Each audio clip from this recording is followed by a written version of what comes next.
Hey dudes, this is Julia Montgomery, Betty Childs in Revenge of the Nerds, and you're listening to Tommy Throwback Kovac on Splat from the Past. I'm not kissing a nerd.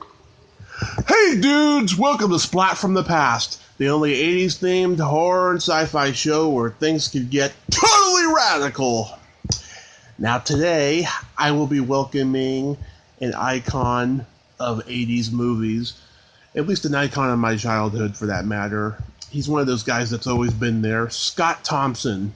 You all remember him as Arnold in Fast Times at Ridgemont High, Copeland in Police Academy, and two of its sequels, 3 and 4. And he was also in Ghoulies, Johnny Dangerously, The Couch Trip, a couple others. And I'm having him on the show today to talk about all that stuff, all those movies, and find out if he's still out there working and stuff. And it's going to be great. Like I said, I mean, he was always one of those guys that was always there in movies. And it's going to be quite an honor. So yeah, here is my interview with Scott Thomson. Hello. Hey, Scott. Welcome to the show, sir. Thank you. I feel welcome. What's going on? Oh, not too much. My morning's just beginning, and everything's pretty good. Excellent. Are you wearing a mask? Not right now, at the moment. That's okay. That's all right. We'll let that one slide. I am. Amazing how I can talk through this. Yeah. So, where do we begin? Okay, so, and by the way, this is such a great honor, so thank you for taking the time today. The pleasure is mine. Yes. Going back in time, did you gravitate toward acting early on in your childhood? Yeah. It was kind of like out of self-defense. I was a bit of a class clown, and I had some teachers that tried to channel my, I was kind of a wiseacre. Mm-hmm. But it was great. They, one teacher in particular, I would do monologues every Friday. It was like I had my own little sixth grade comedy club on Friday, and I would do I'd do like little monologues for them, and that kind of like sort of opened the door, and then through and into high school, I did the usual, drama. Class, there's a term for it, and I forget. Anyway, I got into that, and then by the time I graduated, I didn't really have any counseling at all or anything like that. I had my first panic attack after I graduated because it was like, well, now what? And anyway, my high school drama teacher had found out about auditioning for the American Academy of Dramatic Arts in New York, and it sounded so prestigious and all that. Anyway, he drove me to the audition in Los Angeles, and I got accepted, and all of a sudden I was in New York like 6 months later, and that was like kind of a culture shock, but it's definitely the if you want to learn your craft, that's probably the best way to enter the world, through theater. Mm-hmm. And so I did a program, in 2 years, and then I got my first gig shortly thereafter, so I was sort of, I was kind of, I'm grasping for the word. I need another cup of coffee. I just thought it would continue. And I got a job working with Christopher Walken, production of Macbeth. And he was Macbeth. And wow. I played two parts. And the secondary part was in the last act where I played a soldier on the battlefield confronting him. And, I'm confronting Christopher Walken. He's got a broadsword in his hand. And it was pretty intense. I didn't, I didn't have to act scared, Yeah. He was such an intense guy. So that kind of launched me into, I don't know, the professional world. Yeah. And then I got a little antsy and I came out to LA. And tried to find the dream towards star. And the rest is history, as they say. Yeah. Did any of your classmates at drama school go on to become successful?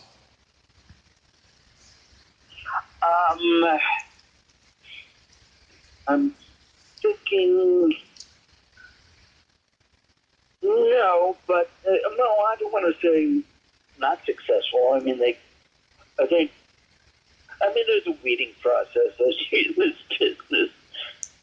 It's not for everybody, and it's great when you're young and you give it a shot, but it's very challenging.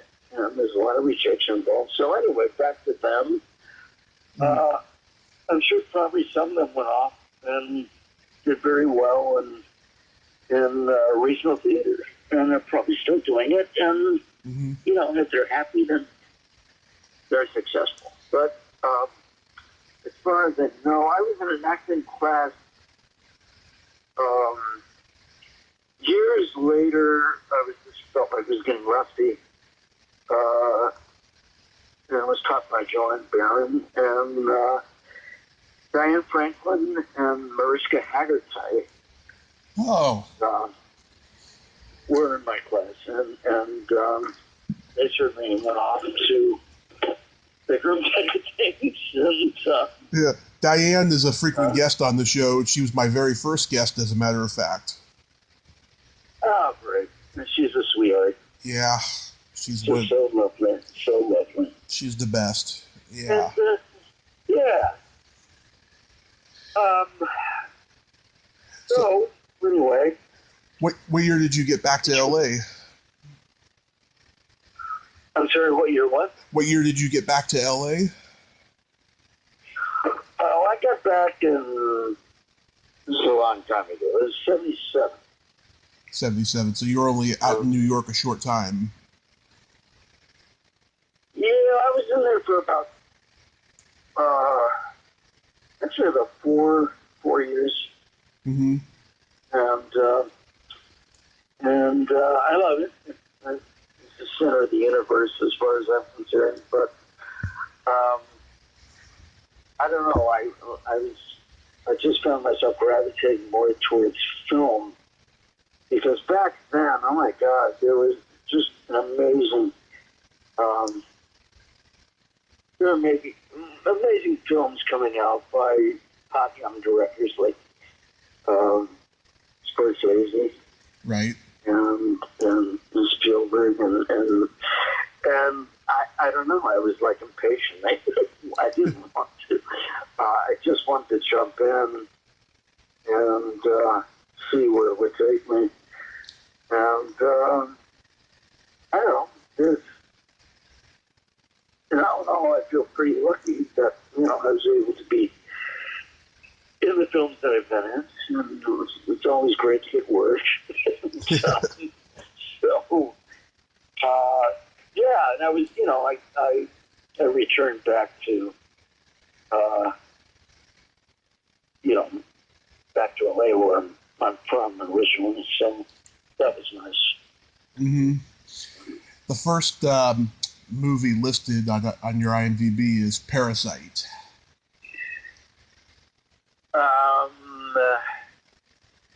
I think there was something before that, but yeah, that was, yes, and for all the folks listening at home, this was a cheesy 3D horror film. Yeah.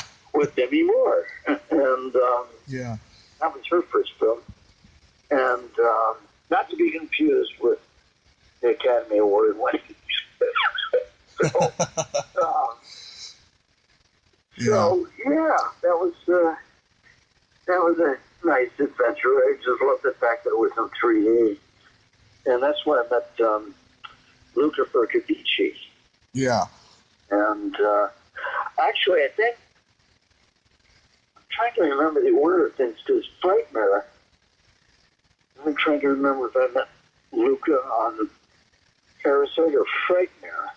Is that on there? So, I'm gonna double check my IMDb. Frightmare came out second.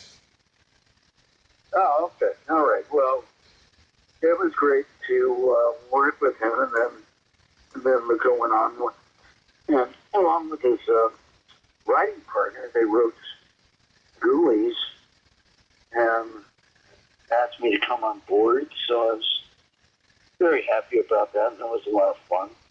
Mm-hmm. Gave me a lot of room, gave me a lot of freedom, which I, never really experienced before, and it was great. It was wonderful directing. Yeah, I talked to Alan Adler, who wrote Parasite. Really interesting guy, to say the least. And he was telling me about working with him, with Charlie Band and stuff, and disagreements that they had and all that stuff. Oh, I'm sure there were. Yeah. Wow. Alan Adler, he's not related to Jerry Adler? I don't know. Probably. Okay. You never know. Yeah. So. On Frightmare, though, Freddie Main was the star. What was he like? Oh, he was reserved. He was, I think he was just sort of keeping his energy up and just, we're just a bunch of new brats on the scene. And he was nice, he was kind, but he just obviously was in his own little world. He was probably staying in character or something, as far as I know. We only had real true interaction when after he was dead. So, as far as I remember. Yeah, it was cool. Mm-hmm. Jeffrey Combs was in that. What was he like? Oh, Jeffrey's wonderful. He's an intense fellow even back then. And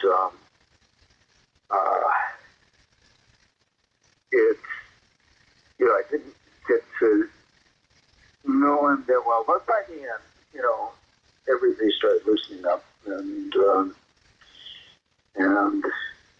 in a film like that, you can't take it too seriously. And we had a lot of night shoots, and you get a little goofy after a while, just because they're a little sleep deprived, and you're working till like dawn sometimes, and but anyway, he's very proud of him. He's done some wonderful work, and he did a one-man show on Edgar Allan Poe, which I wish I had seen. Anyway, I hope they taped it. I have to ask him about that. I met him a couple years ago at a horror con. He was a pretty intense guy, but he was a nice guy overall. And a true professional. Yeah. How does the timeless classic Fast Times at Ridgemont High come to you? Oh, well, the usual. My agent had submitted me, but at the time I had mononucleosis. I just came down with it. And I don't know if you had it or, I just, once you have it, you just really want to die. It's that, you just feel so terrible. I had like a 103 temperature. Anyway, the doctor had said, you're in the hospital, or you have to stay with somebody who can take care of you, because, you can't, this is serious. Anyway, so I wound up in my parents' house, in my old bedroom, and sitting the dog, and my agent calls and says, I'll get you an audition for Fast Times. And I'd heard that. I think I read the Playboy excerpt from it at the time. Yeah. From the book. And I said, Ma, you gotta take me to the audition. He says, you're not. I said, you're touching me. This is a pardon. So I met Don Phillips, and I was all glassy-eyed and just, I don't know if I was able to even maintain the coherence or sentence with him. But he was a really nice guy, and then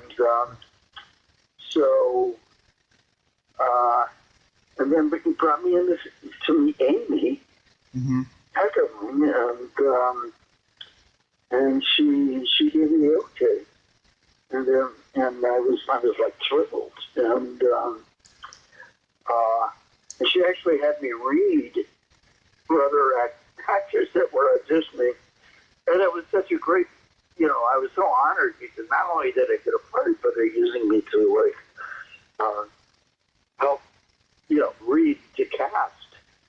And I read with Forrest Whitaker, who was auditioning, and that was great. That was wonderful. Fast Times is just, it's like an iconic classic now, and it's in the Library of Congress, for Christ's sake. It's quite a film to be involved in, and it was kind of bizarre because we're all, the film begins with starting up in the school year, and so we live out an entire school year on film. But for me, it was like living a fantasy. It's like being in high school, but without the pain.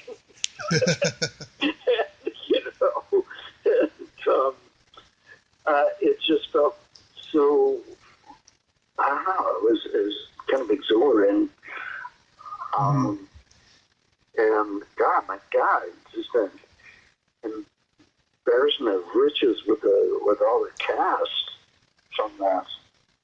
It's just everybody across the board. And, everyone goes on to, amazing heights. And, it keeps finding a new generation, which is very cool. And it still holds up, Part of it being the 80s, there's just something that is just given that still, all the social norms are still there. It's still the same concerns and anyway, I'm very, very proud to be a part of that. Yeah. Amy's just the best, and I've worked with her several times, and that kind of changed my life, actually, and really put me, on the market for a while. And I'll always be grateful for that. I've talked to 3 other people from the movie: Kelly Maroney, Robert Romanus, and April Adia, who was one of the Pat Benatar girls. They all told me it was freezing cold during that football game scene.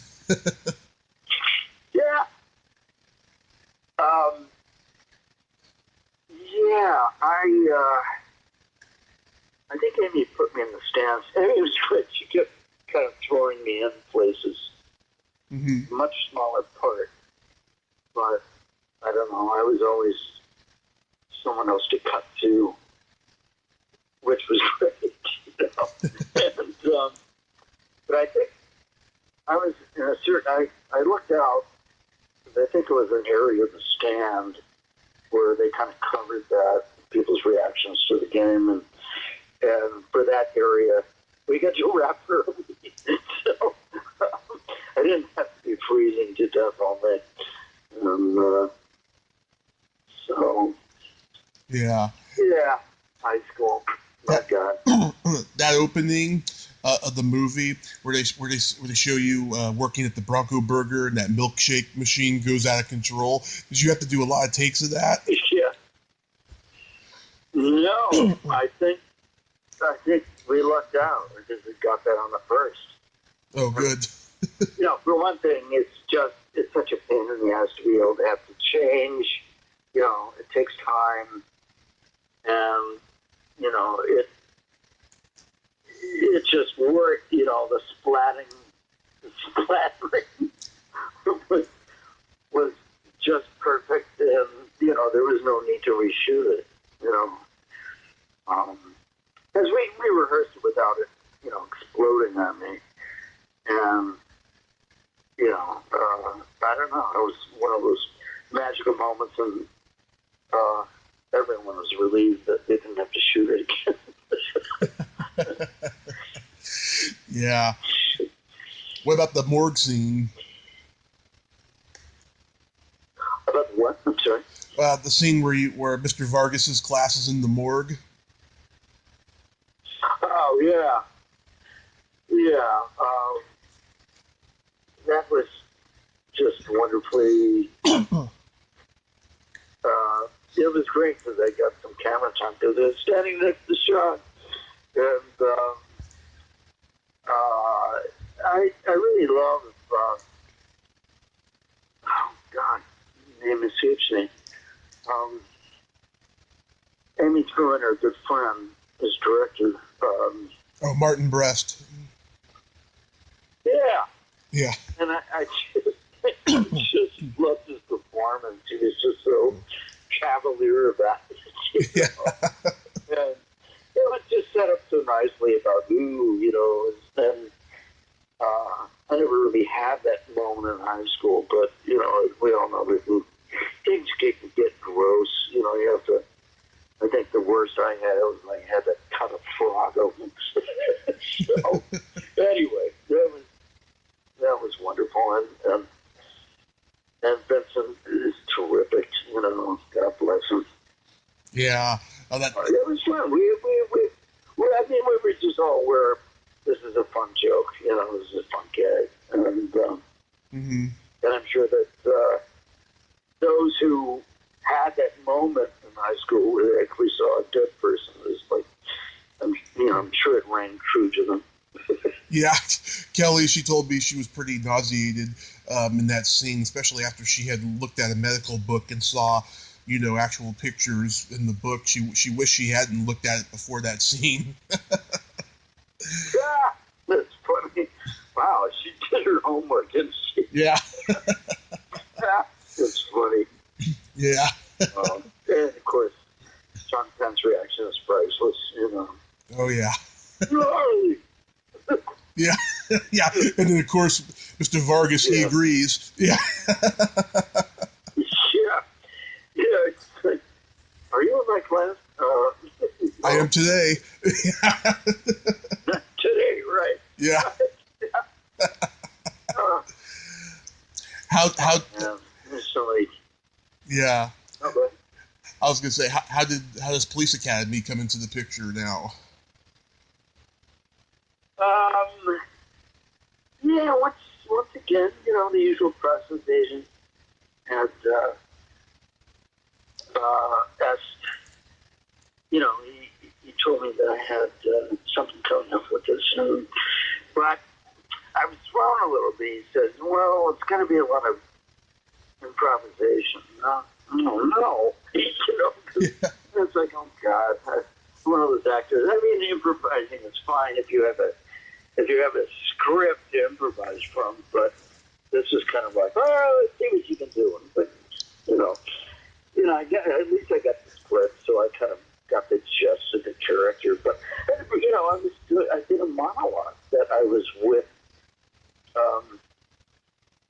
blanks in our police dorm room, and I was kind of, I was shining my shoes and just, I don't know what I said. I think it was sort of leaning towards, I got a clue that he was probably a racist. Yeah. Because of the whole thing with hooks, and and I made him Southern, which it wasn't. And the director is like from Florida, Virginia. Hugh Wilson. It wasn't. He was wonderful, but it wasn't until after I got the part. Mm-hmm. And on the very first day that we shot, he told me, he was like, no, I don't want no Southern accent. And I went, well, and I studied with a dialect coach. And he saw that I was like, looked appalled. He said, make him from St. Louis. What the shit? Anyway, so as far as the audition goes, I guess they liked me, obviously, from my little improv, but they wanted to see me paired with the guy they chose in contention for blanks. Mm-hmm. And we found out each other's number from the agent, so let's get together, and so we met at this great, wonderful bar, restaurant, God, memory fades, in Hollywood. Mm-hmm. And we're sitting in the bar, and and Brant Von Hoffman is a great guy, affable fellow, jocular, and he's a stand-up comedian as well. Right. And so we were kind of getting wasted at the bar, kind of forgetting about what can we do to kind of elevate our game, show them that we're likely a team. And then we just came up with, let's just wear Yankee baseball caps. You have one? Yeah, I have one. So anyway, that was the of our preparation. And then the next day, we're teamed up, and we're kind of waiting. We're going to improvise. And you popped in, and looked at me and said, okay, just a minute. And then, 5, 10, 15 minutes, we're like sitting going, what the hell's going on there? And then the producer comes in and says, and he looks at us, okay, just a minute. And we're going, what the fuck? What's going on here? And finally, both of them said, okay, stand up next to each other. And they were going, okay, and Bubba is, we're just thinking about height and all that. Right. And not that was going to be an issue, but it was basically just sort of a visual thing that they wanted to get in their head. And they said, great guys, welcome aboard. And so we were trying to be cool, but we got out to the parking lot. We're doing high fives and jumping around, and it was terrific. That was my first location job, and my God, I love that. And mm-hmm. shipped us off to Canada, and experienced per diem. It's like, what a concept! Free money. Yeah. and I got to tell you, it was wonderful. a wonderful experience. It was like comedy camp. Everybody was just so uniquely funny in their own way. Mm-hmm. And I don't remember. I mean, it seemed like every night there was this great bar next to the hotel that we would frequent after we would rap. And I don't think I was ever really sober the entire shoot. I didn't drink during the day, but not at night. We could do this. We were young. Yeah. But that was all part of just, it's great when you're in a big ensemble cast and you're shooting for months, and then you really do bond. You become a family. Yeah. And it was a great family. Not one dysfunctional person in there as far as everybody got along with very well with each other. Yeah, just about every story I have ever heard. Who knew? Just about every story I've heard involving a teen movie or a young adult movie has partying in it. Like everybody bonds when you make those kind of movies. Oh yeah. I don't know if it still. I don't know if it still rings true today. Probably not. So different today. But I've been trying to get in touch with Brant. I tried getting Donovan Scott on, and he read my message. I guess he didn't want to do it. But I've been trying to get in touch with Brant for a while. I actually messaged Donovan Scott, and he read the message, but he never got back to me. I guess he didn't want to do it. But when I started the podcast, I got an email interview with Georgina Spelvin, the hooker. Oh, yeah. Yeah. Oh, my God. She told me that she actually went to bed with a cast member, but she'll never reveal who. Wow. Yeah. Interesting. Yeah. Well, that could have been anyone. Yeah. I thought that was pretty funny. Well, it wasn't me. Yeah. I wasn't assuming it was. There was a story involving the bald haircuts that there was a continuity issue. Is that true? Well, I don't know. It was so weird because they began shooting out of order. So that was like, well, this is kind of stupid. Yeah.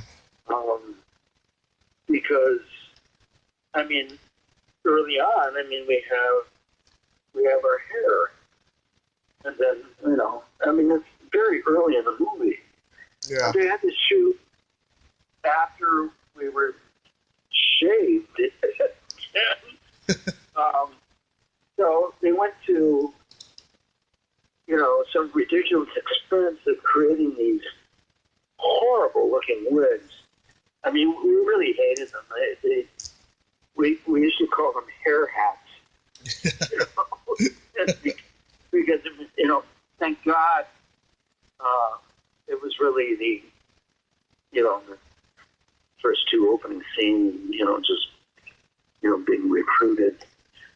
And then we could, but we just thought it was like, I don't know, evidently they thought about it, and that was the way they had to deal with it.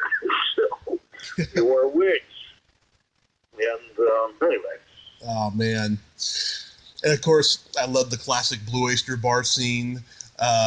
During that Shirelle's song scene, you're wearing the guy's hat. Oh, yeah. Yeah. I mean, we just kind of went all out. It's a great gag, and I love that song. It's called El Bimbo that they play. But that was pretty interesting. The other than the true professional ballroom dancers they hired to dance with us. All the other extras in the scene were the wardrobe guy's friends. So, yeah. and they brought their own costumes. So, yeah, I mean, I don't know if that joke could go over now, but probably not. It certainly was a showstopper back then. People still, there's people who come up and they don't know your name and all that, but they'll say, Yeah. yeah. Oh, there's a great story about, this is years ago. Mm-hmm. Somebody in Russia made a pop-up of the Blue Oyster Bar Mm-hmm. across from Putin's Island. For some reason, I think it was like socially anti-gay or something like that. But Yeah. I don't know, I think it was some sort of inflatable thing with it, the Blue Oyster. So it would be what Putin would see every day when he was on the island. Yeah. Oh man, that's a good one. Probably quickly taken down at this point. Yeah. Yeah. So that was it. That's hilarious. Why weren't you and Brant in the second one? Oh, I don't know. They I don't know the logic of it all. They decided to film that in L.A., Mm-hmm. which both of them, not that would mean anything because we both live in L.A., but Mm-hmm. I think they wanted to just find room for other characters, introduce more characters, and then they made up for it by putting us in the third one. Yeah. And then, I don't know, for some reason I think they clashed with Brant on the third one. So he wasn't asked back for the fourth, and they put me in there, which was kind of ridiculous because the whole dynamic of Copeland and Blanks is that Copeland aspires to be Blanks. Right.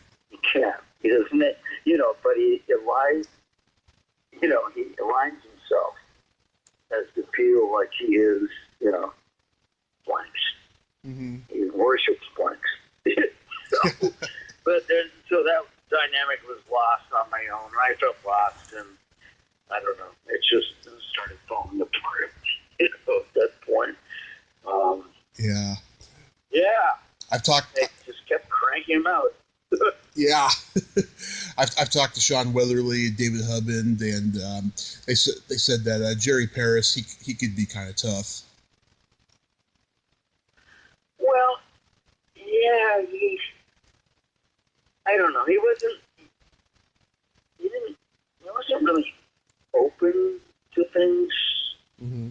It's like he's like real old school TV director, kind of, now it's got to be this, this way,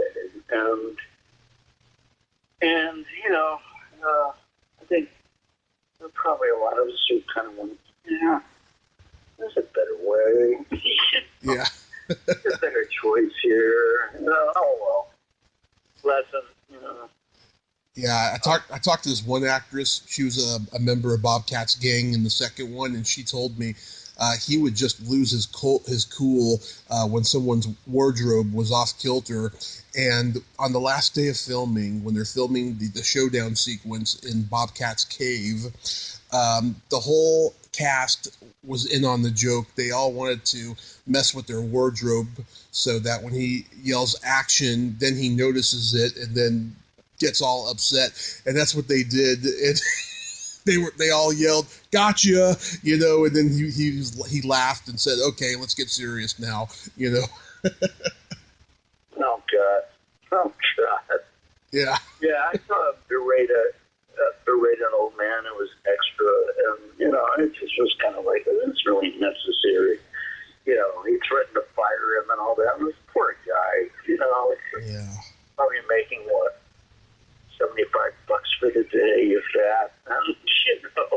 That's sad. Really, you're spending your time. You really spend your time threatening an extra. God. Anyway. Oh, well, it's just the magic of Hollywood. Yeah. Yeah. I love how in the third one you burn your hand on the candle and then splash the punch on the chief's wife. Oh my God! There again, we got lucky because once again, that's like one of those gags that, you can kind of see it coming, but I don't know. Try not to telegraph it, but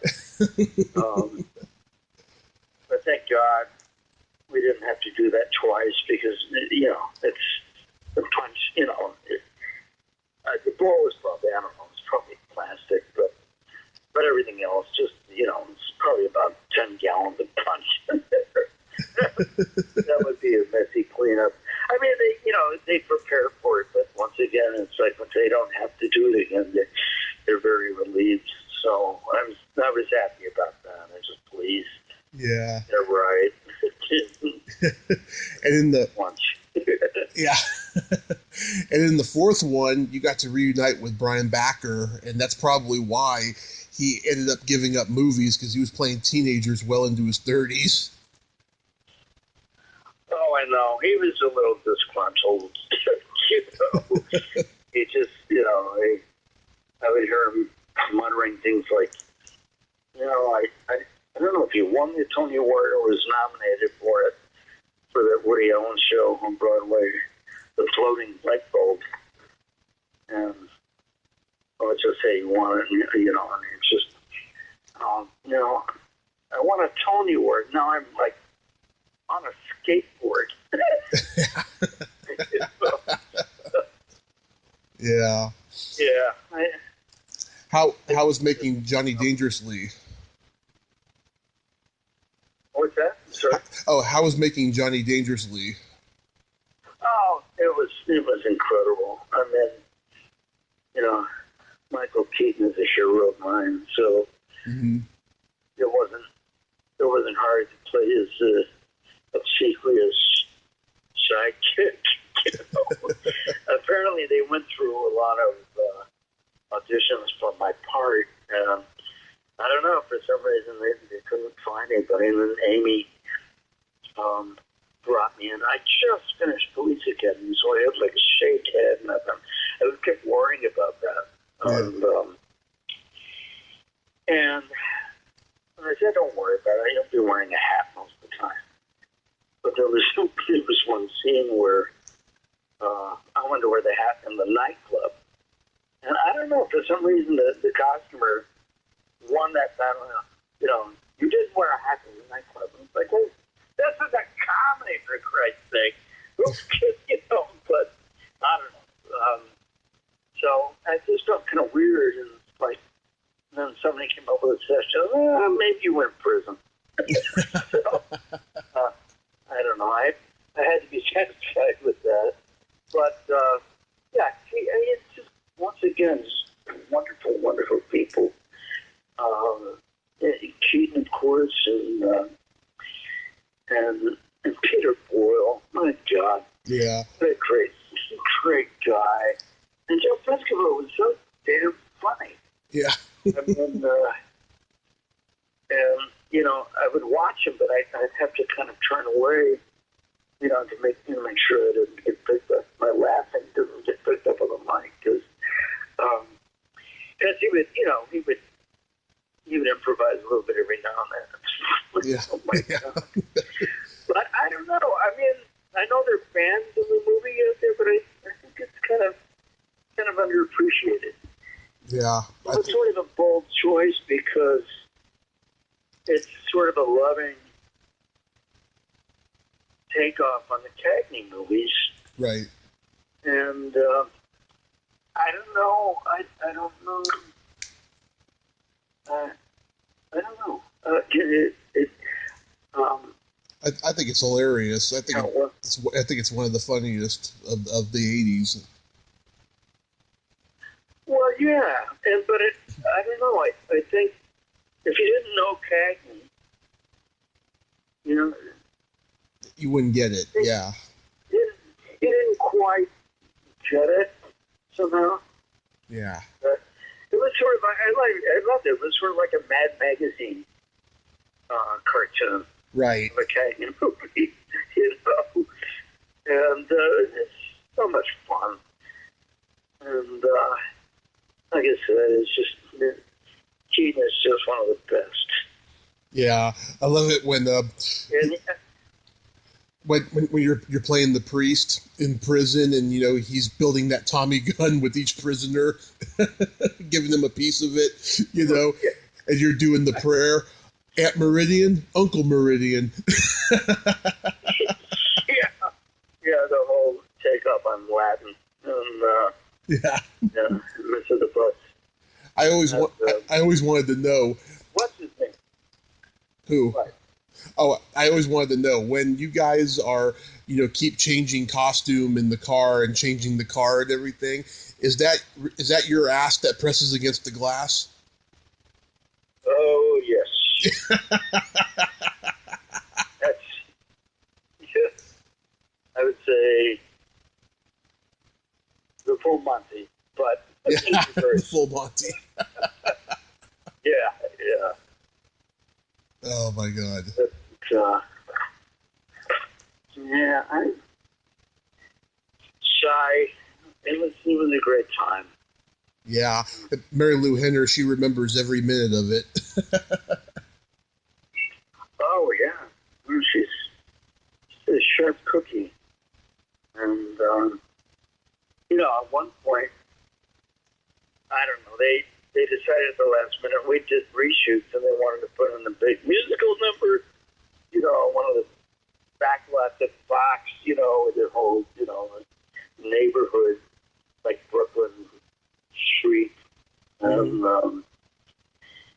you know, they had to learn the song and dance. So they had to kind of lip sync to the playback, and Mary Lou said, "Okay, you know, but you really have to sing. You can't just mouth it because it won't look real. You have to, so just sing quietly." Okay, you know, right. But it never made the cut. So anyway, yeah. I wish they could release that somehow. You know, just yeah. I don't know if it's extra maybe for the DVD. Blu-ray, yeah. I don't know if it's on Blu-ray, but I did see it on DVD years ago. Yeah. When you did Ghoulies, Okay. what was it like working with Lisa Pelican? Oh, fine. I mean, I think some of us were a little intimidated because she was in Julia, which is, you know, a great, acclaimed, classy movie, and but, you know, fortunately, she didn't have any attitude on that much, which is great. I didn't have much interaction with her.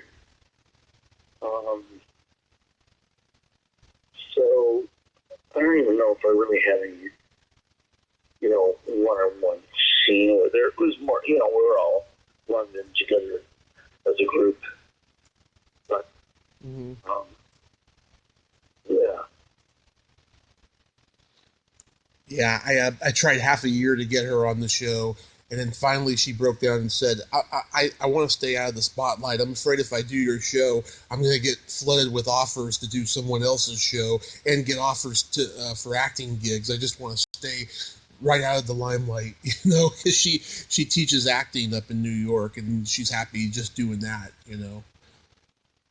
Oh, yeah. I can't blame her. Yeah.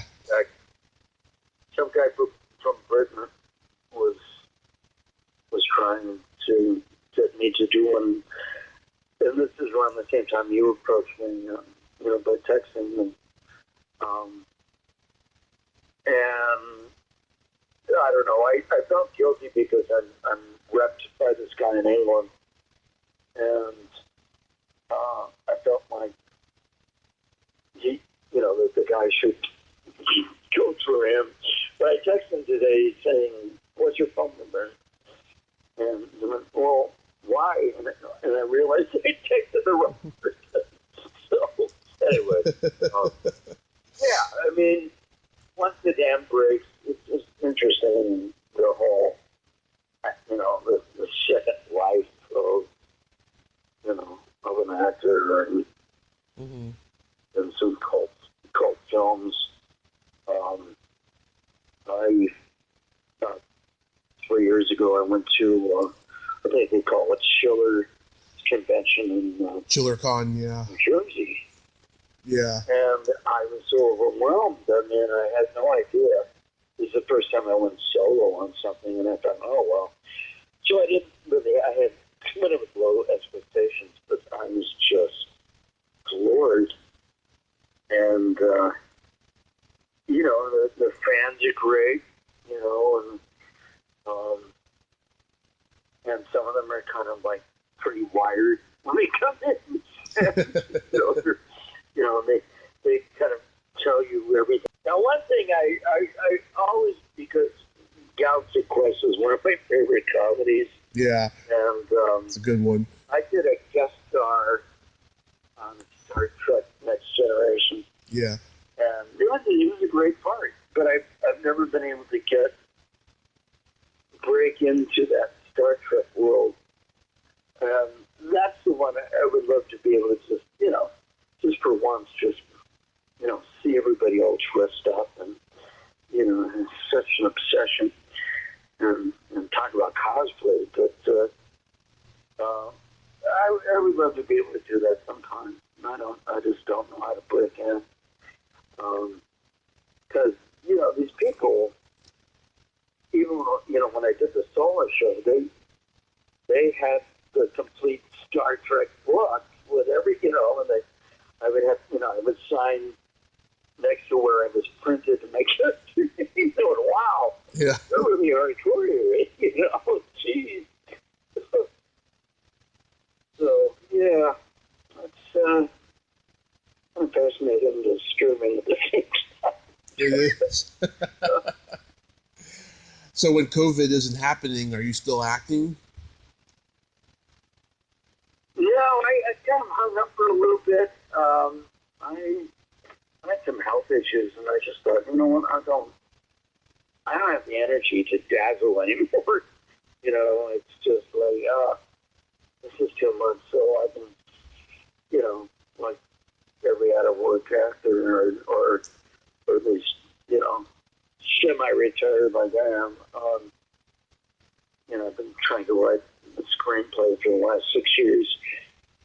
But I've been doing a lot of painting, and I'm really enjoying that. I feel so free, and I don't have to answer to anybody. And if it sucks, just start all over again.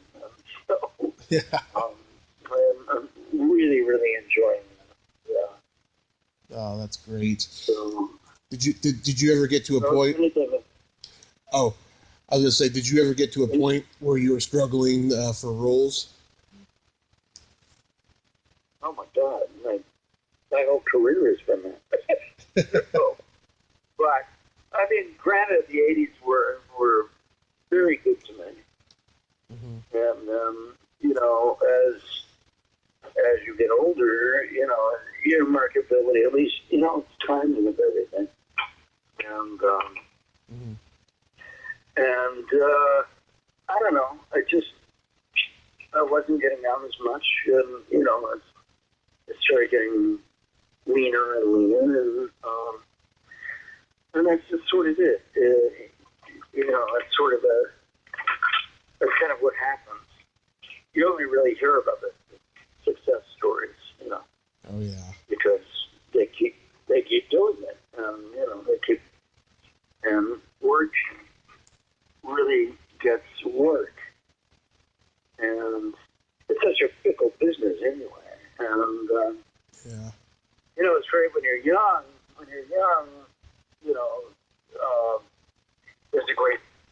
There's so much more marketable. And then I even went out to New Orleans when there was like this. The rumor has it there was bursting. They started calling it Hollywood South. Mm-hmm. But the stupid governor at the time got all the tax breaks, the tax incentives for filmmakers. This is around the time, was it 1,000 Years a Slave and some other films. I know that Brett Pitt really loved it down there, and he did a couple of movies down there, and they even the family at the time had actually moved down there, and but anyway, the governor at the time, Bobby Jindal, screwed it up, and so everybody went to Atlanta, and after that, I just said, well, I'm not gonna keep chasing wherever the happening place is. I'm too old for that now. Mm-hmm.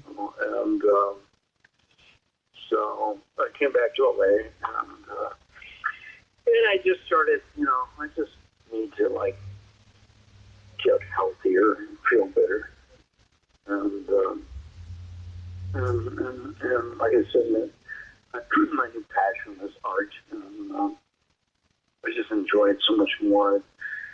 You spend so much time waiting around for the next job, and you get used to the rejection, but after a certain point you want to go, I think I'm outgrown this this desire. I mean, I get really itchy, especially when I see an inspiring performance. And I can never remember this guy's name.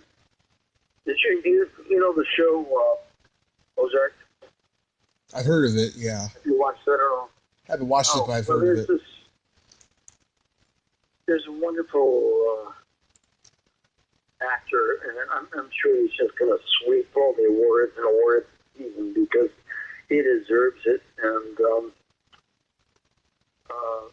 he plays Laura Linney's brother, and he has a lot of mental problems. But he's kind of a good guy, but he's got this disability. Mm-hmm. And anyway, this guy, God, I wish I could remember his name. He's brilliant. And so I got all oh man, I'm gonna get up there again. I'm gonna get up in front of the camera here. And maybe someday I will, but I just want to be ready for it. Yeah. It gets, once you've been bitten, you're kind of infected. Do you have acting virus? So, yeah. Do you have an art gallery? No, but I'm working on getting stuff together for a potential show. Mm-hmm. And right now it seems pretty lofty, but there's no end to all the projects I have in mind. And so while I'm waiting, I'm sending a lot of stuff to. I'm going to start to send this. It's an online place called Redbubble, and you give them your art, and then they plaster on anything.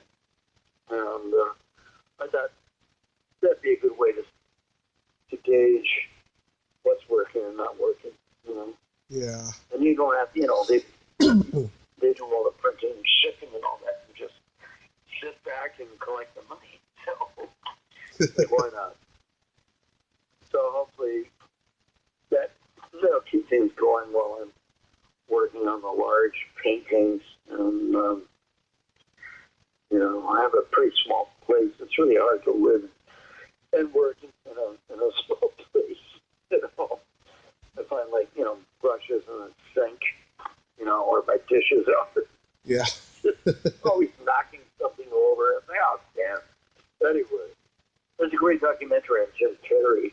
Mm-hmm. A New Life as as an artist.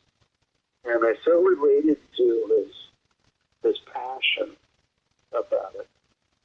And that's worth a look if you ever come across that. And that stuff is way out there. Yeah, he got kind of fed up with the spotlight, and then he, went on a off-the-grid mission, to find himself, and he did, Yeah. Yeah, I think he's probably kept him, I don't want to say sane, but centered, once again, it's another infection. You just find yourself, like, I can't stop working and stuff, and sometimes I overwork it because I'm so focused on it. Sometimes I don't know where to stop, when to stop. So I gotta figure that out. Mm-hmm. Well, Scott, I thank you.